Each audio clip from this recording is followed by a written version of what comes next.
ખેડબ્રહ્મા તાલુકાના ગોતા ગામે સનાતન ધર્મને જાગૃત કરતી કાવડ યાત્રા કાઢવામાં આવી।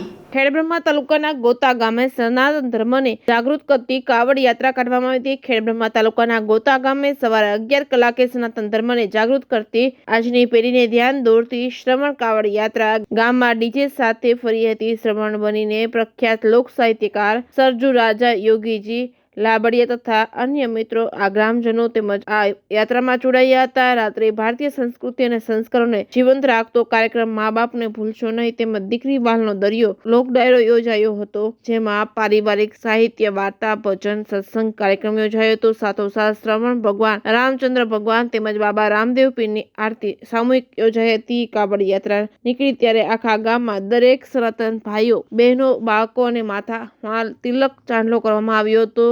ગોતા ગામ અને ગોતા કંપા અને વચમાં ચાલતા આવતા દરેકને તિલક કરી સનાતન ધર્મનું રક્ષણ અને જાગૃતિ કરવામાં આવી હતી અને કાર્યક્રમમાં ગોતા ગામના વલીવાળા માતાજીના ચાચર ચોકમાં યોજાયો હતો। Reporting by Chandrashekhar Bhavsar, Khedbrahma.